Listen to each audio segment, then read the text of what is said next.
అందరికీ నమస్కారం అండి. ఈరోజు మనం మీనరాశి వారి యొక్క జాతక ఫలితాల గురించి తెలుసుకోబోతున్నాము. మీనరాశి వారికి నవంబర్ 27 అనగా గురువారం నాడు వీరి యొక్క జాతక ఫలితాల గురించి తెలుసుకోబోతున్నాం. అయితే మీనరాశిలో ఎవరైతే ఇప్పుడే కొత్తగా మన ఛానల్ చూస్తున్నారో దయచేసి ఛానల్ సబ్స్క్రైబ్ చేసుకొని వీడియోకి లైక్ చేసి సపోర్ట్ చేయడం మాత్రం మర్చిపోకండి. మరి వీడియోని ఎక్కడ కూడా స్క్రిప్ట్ చేయకుండా చివరి వరకు చూసినట్లయితేనే మీకైతే పూర్తిగా అర్థమవుతుంది. రేపటి రోజున మీ యొక్క రాశి ఫలితాల ప్రకారం మీకు ఏ విధంగా ఉండబోతుందో తప్పకుండా తెలుసుకుందాము.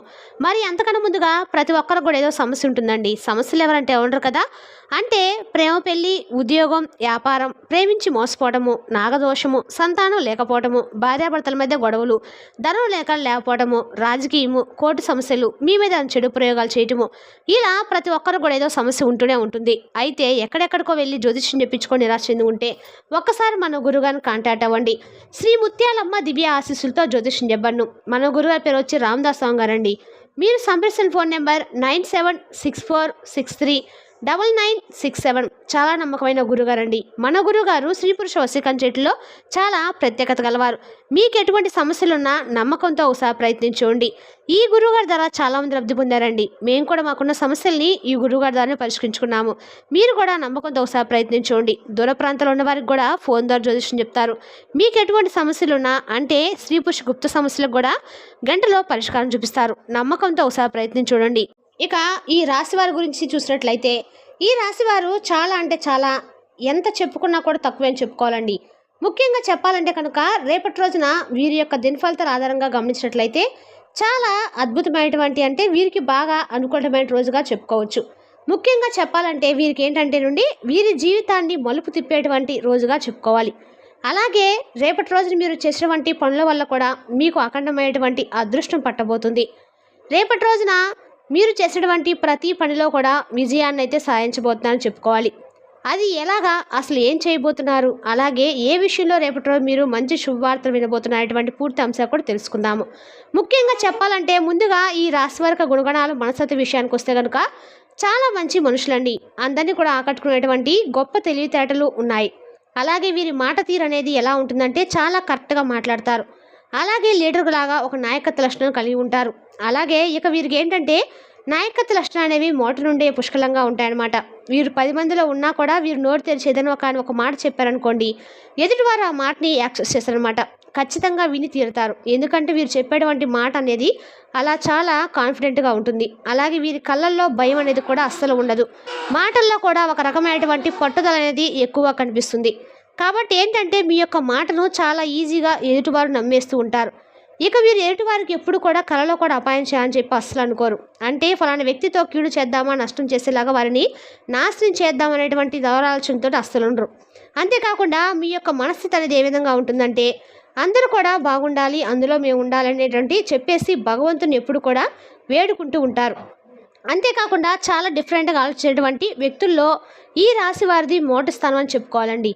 కాబట్టి ఏంటంటే మీకు భగవంతుని యొక్క అనుగ్రహం అనేది, ఆశీర్వాదం అనేది కూడా ఎక్కువగానే కలగబోతుంది. అలాగే మీ జీవితంలో కష్టాలు చాలా ఎక్కువగా కనిపిస్తూ ఉంటాయి. బాధలు, సమస్యలు ఎక్కువగా ఉంటాయి. అయితే మీరు నిజంగా చెప్పాలంటే చాలా చాలా కష్టజీవులు. చిన్నప్పటి నుండి కూడా ఏంటంటే ఎన్నో రకాల కష్టాలను చూసి పెరిగారు, కష్టాలు అనుభవించారు, పెరిగారు. అలాగే ప్రతిదీ కూడా తేలిగ్గా మీ చేతికై దొరకలేదు. ఇలా మీరు చాలా కష్టపడి సాధించుకోవాలని చెప్పి అనుకుంటూ ఉంటారు. అంటే ఒక చిన్న పిల్లవాళ్ళ కనుక ఒక చాక్లెట్ కావాలని చెప్పి తల్లిదండ్రులు అడిగినప్పుడు వాళ్ళు చాక్లెట్ ఇవ్వకపోతే ఏ విధంగా అయితే ఆ పిల్లవాడు కింద పడి ఏడుస్తూ నాకు చాక్లెట్ కావాలని చెప్పి ఏడ్చి ఏ విధంగా అయితే సాధిస్తాడో, అలాగే ఇప్పుడు కూడా మీరు కష్టపడి బాగా మీరు కోరుకున్నది ఎలాగైనా సాధించుకోవాలి. అలాగే మీకు కావాల్సిన ఏ విధంగా అయితే దొరకడం లేదో మీరు భగవంతుని ఎంత గింజుకున్నా కూడా మాకు అది కావాలి, ఇది కావాలి, మేము ఇది చేయాలని చెప్పి అడిగినా కూడా భగవంతుడు మీకు ఇప్పటి వరకు కూడా ఇవ్వలేదు. అయితే ఆ నిరాశ మీలో ఎక్కువగా కనిపిస్తుంది. మీరు ఎంత పట్టుదలతో ఏ విధంగా ఉన్నా కానీ క్రమశిక్షణతో ఉన్నప్పుడు కూడా కష్టంతో సాధించినటువంటి విజయాలు ఎక్కువగా ఉంటాయి. అయితే మీ జీవితంలో ఆనందం, మనశ్శాంతి అనేది కొంచెం కరువుగా కనిపిస్తుంది. అయితే రేపటి రోజున పూర్తిగా చాలా విభిన్నమైనటువంటి రోజుగా చెప్పుకోవాలి. రేపటి రోజున చాలా అన్ని విషయాలు కూడా ఈజీగా అన్నీ మీకు దొరికేస్తాయి. అంటే వాటి డబ్బు కావచ్చు, లేదంటే అవకాశాలు కావచ్చు, ఇలా అన్ని రకాలుగా కూడా ఏంటంటే మీకు అన్నీ ఈజీగా రేపటి రోజు మీరు ఎర్న్ చేసుకుంటారు. అలాగే మీకు ఆర్థికపరమైనటువంటి ఇబ్బందులు ఉన్నప్పుడు కూడా ఏంటంటే ఆ ఆర్థికపరమైనటువంటి సమస్య నుండి మీరు బయటపడేటువంటి యోగం అయితే రేపటి రోజు ఉంది. అలాగే మీ యొక్క తల్లిదండ్రుల గురించి చెప్పాలంటే రేపటి రోజున మీ తల్లిదండ్రుల యొక్క అనుగ్రహము, ఆశీస్సులు అనేవి మీకు రేపటి రోజు పుష్కలంగా లభించబోతున్నాయి.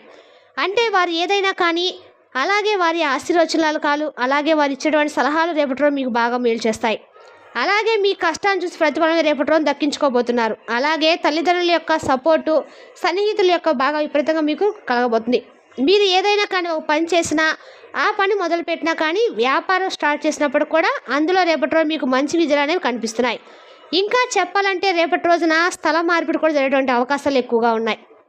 అంటే మీరు ఇప్పుడు ఉన్నటువంటి స్థలం నుండి ఎప్పటి నుండో ఇంకో ఇంటికి షిఫ్ట్ అవ్వాలి, లేదంటే కొత్తగా ఇంటికి అవ్వాలని చెప్పి చూస్తూ ఉండేవారు కూడా ఉంటారు కదా. అటువంటి వారికి, రాశి వారికి స్థలం మార్పిడి రేపటి రోజు మీకు ఖచ్చితంగా జరగబోతుంది. అలాగే మీకు అదృష్టకరంగా కూడా రేపటి రోజున మారబోతుంది. కొత్త ఇంటికి వెళ్ళిన తర్వాత కూడా మీకు వాస్తవం అనేది అనుకూలించి, అనుకున్నటువంటి చిన్న చిన్న సమస్యలు కూడా క్లియర్ అయిపోయి, అందులో కూడా మీకు దాంట్లో ఆ ప్రత్యేకమైనటువంటి సక్సెస్ అనేది, ఆ యొక్క వాస్తు అనేది మీకు అనుకూలించడం కూడా జరుగుతుంది. అలా ఒకదాని తర్వాత ఒకటి మీకు చాలా శుభవార్తలు రేపటి రోజు మీరు వినబోతున్నారు. అంతేకాకుండా కొంత అసంతృప్తి ఏదైతే ఉంటుందో అది మిమ్మల్ని చాలా రోజుల నుండి వెంటాడుతున్నటువంటి ఆ అసంతృప్తి కారణాలు ఇప్పుడు మీరు పూర్తిగా సమసిపోతాయి అన్నమాట. అంటే ఆ అసంతృప్తి పూర్తిగా పోవాలండి, మీరు తప్పకుండా కొన్ని విషయాలు అయితే పాటించాలి. అదేంటంటే నరఘోష, నరదృష్టి ఇవి కూడా మీకు చాలా ఎక్కువ కనిపిస్తున్నాయి. ఒక నరఘోష వలన సైతం నరదృష్టి అనేది ఎంతగా నలరాయి సైతం పగిలిపోతుందో అని చెప్పి అంటూ ఉంటారు కదా పెద్దలు. ఆ అసంతృప్తి అనేది మీకు రేపటి రోజు మానసిక ఆరోగ్యంపై చాలా ఎక్కువగా దెబ్బతీస్తుంది. మనం ఎంతైనా మనుషులైనా కదండి, మనకు మానసిక సమస్యలు ఉంటే వస్తూ ఉంటాయి, పోతూ ఉంటాయి. కష్టాలు కూడా వస్తూ ఉంటాయి, పోతూ ఉంటాయి. ఏ సమస్య కూడా ఏంటంటే కారణం ఏంటంటే కనుక వెనక ఏదో ఒక శక్తి అనేది మనల్ని నెగిటివ్గా కూడి చేస్తూ ఉంటుంది. దానివల్ల మనకు సమస్యలన్నీ కూడా ఏంటంటే ఒకదాని తర్వాత ఒకటి వస్తూ ఉంటాయి. కాబట్టి ప్రతిదీ కూడా పాజిటివ్ జరగాలని చెప్పి ఉండదు, ప్రతిదీ కూడా నెగిటివ్గా వస్తుందని చెప్పి కారణం కూడా మనం అనుకోకూడదు. అయితే మీరు ప్రతి శనివారం నాడు శివాలయానికి వెళ్ళడము, లేదంటే ప్రతి శనివారం నాడు ఆంజనేయ స్వామి గుడికి వెళ్తూ ఉండడము, ఎవరైతే ఆంజనేయ స్వామి గుడికి వెళ్ళి మంగళవారం కానీ శనివారం కానీ వెళ్తారో ఈ విధంగా వెంటనే ఆవహించినటువంటి నరకోశ, నరదిష్టి దోషాలు అనేవి పూర్తిగా తొలగిపోతాయి. దానివల్ల ఒక రకమైనటువంటి పాజిటివ్ ఎనర్జీ అనేది మీ చుట్టూతో ఏర్పడుతుంది. ఆ శక్తి అనేది మీ చుట్టూ ఉన్నంత వరకు ఏంటంటే స్వామివారి యొక్క కృపా కటాక్షాలు అనేవి మీ పైన ఎక్కువగా ఉన్నందుకు నరఘోష అనేవి ఏం చేయలేవండి. అలాగే మీరు స్వామివారి యొక్క సింధూరాన్ని తప్పక ధరించండి. అలాగే ఆ విషయాన్ని కూడా తప్పకుండా పాటించండి. మర్చిపోకుండా మీరు నిత్యం కూడా బయటకు వెళ్ళే ముందు నూటిలో కొంచెం సింధూరాన్ని పెట్టుకొని బయటకు వెళ్ళండి. ఇక ఏదైనా ముఖ్యమైన పనుల మీద మీరు బయటకు వెళ్ళేటప్పుడు ఒక పసుపు నిమ్మకాయని జేబులో వేసుకొని బయటకు వెళ్ళి మరలా ఇంటికి తిరిగి వచ్చినప్పుడు ఆ నిమ్మకాయని తీసేసి ఏంటంటే ఇంటి బయటనే ఏదో ఒక కాలంలో పడేసి ఇంటికి వచ్చేసేయండి. ఇలా చేయడం వల్ల మీకు ఏమైనా నెగిటివ్ ఎనర్జీ ఉన్నా కూడా అది బయట వెళ్ళిపోతుంది. ఇంట్లోకి వచ్చినప్పుడు కాళ్ళు చేతులు కడుక్కొని ఇంట్లో రావడం వల్ల మంచిది. మీకు కూడా నరదిష్టి, నరఘోష అనేవి తాకుండా ఉంటాయి. అంతేకాకుండా ప్రతి చిన్న విషయానికి, ప్రతి పెద్ద విషయానికి కూడా మనవారే కదా అని చెప్పి ఎవరితో కూడా చెప్పుకోకండి. ఇది చాలా చాలా మైనస్ పాయింట్ మీకున్నది. కాబట్టి ఈ విషయంలో మీరు చాలా ఎక్కువగా ప్రతిదీ కూడా అందరికి చెప్పుకొని అందరిలో కూడా అవమానపడుతూ ఉన్నారు. అంటే అటు కుటుంబీకులు కానీ, లేదంటే ప్రత్యేకించి అనుకున్న వారికి మాత్రం కొన్ని విషయాలు చెప్పుకోవచ్చు. కానీ మీరు అనుకున్నంత మంచిగా అయితే ఇప్పుడు ఉన్నటువంటి లోకం ఉండదండి. కాబట్టి ఇప్పుడు ఉన్నటువంటి జనరేషన్ అస్సలు లేదు. ఎవరైనా కానీ మీ సమస్యలు తెలుసుకొని మీరేంటి అసలు మీ యొక్క బలహీనతలు ఏంటని తెలుసుకొని మరలా వారే మీ యొక్క కలుసుగా కొంచెం మాట్లాడము, లేదంటే మీ యొక్క బలహీనతలను ఏదైతే చూపించి మిమ్మల్ని పాయింట్అవుట్ చేసి మిమ్మల్ని చులకన చేసేటువంటి అవకాశాలు ఎక్కువగా అనిపిస్తూ ఉంటాయి. కాబట్టి ఎవరికి కూడా అంత ఈజీగా లొంగకండి. ఇక్కడ మీరు స్ట్రాంగ్గా ఉండాలి. అయితే ఈ విషయాలను తప్పకుండా మీరు గుర్తుంచుకోవాలి. ఈ విషయాల్లో చాలా స్ట్రాంగ్గా ఉండాలి. కొన్ని గ్రహాల స్థితిగతుల యొక్క మార్పులు అనేవి మీకు రేపటిలో కలగబోతున్నాయి. అంటే ఊహించినటువంటి ధనలాభం అనేది కలగబోతుంది. వ్యాపారంలో భారీ లాభాలు కూడా పొందుతారు.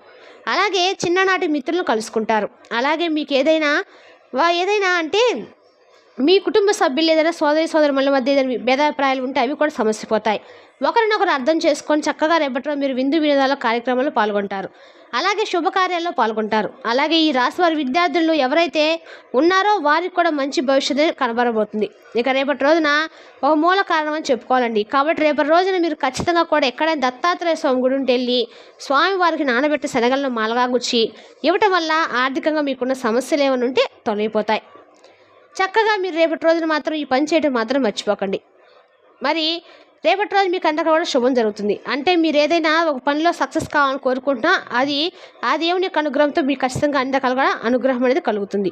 ఇక రేపటి రోజు అంతా మీకు హ్యాపీగా గడిచిపోతుంది. కాబట్టి ఈ రాశి వారు రేపటి రోజు ఖచ్చితంగా కూడా దత్తాత్రేయ స్వామి ఆలయం దర్శించడము అద్భుతమైన ప్రయోజనం కలుగుతాయి. మరి ఇంకా అదేవిధంగా రేపటి రోజున మీరు పరమేశ్వరుని యొక్క ఆరాధన కూడా మీ జీవితంలో ఒక శాంతి, ధైర్యం, ఆరోగ్యం మెరుగుపడతాయి. భక్తుల కోరికలు తీరుతాయని చెప్పి పరమేశ్వరు త్వరగా అనుగ్రహించేటువంటి భగవంతుడు అంటూ ఉంటారు. కాబట్టి మనస్ఫూర్తిగా స్వామిని ఆరాధిస్తే మీ సంకల్పాలు తప్పకుండా నెరవేరుతాయి. పరమేశ్వరుని అనుగ్రహం వల్ల ఈ రాశి వారి జీవితంలో మంచి పురోగతి లభిస్తుంది. ముఖ్యంగా వృత్తి వ్యాపారాలు ఎదురయ్యేటువంటి చిన్న చిన్న నష్టాలు కూడా తొలగిపోయేటంటే అవన్నీ కూడా క్రమంగా పెద్ద మొత్తం లాభాలు వస్తాయని చెప్తూ ఉంటారు. కాబట్టి ఈ రాశి వారు తప్పకుండా పరమేశ్వరుని ప్రత్యేక అభిషేకం చేయడం వల్ల మీ సమస్యలు కష్టాలన్నీ కూడా తొలగిపోతాయి. కాబట్టి రేపటి రోజున మీ జీవితంలో ఎటువంటి అంటే మీరు చేయవలసినటువంటి పనులు చేయకూడని పనులు ముఖ్యంగా ఏం చేస్తే అద్భుతంగా కలిసి వస్తున్నటువంటి ప్రతి ఒక్క విషయాన్ని కూడా తెలుస్తున్నా కదండి. రేపు మరో చక్కటి వీడియోతో మళ్ళీ కలుసుకుందాం. నమస్కారం.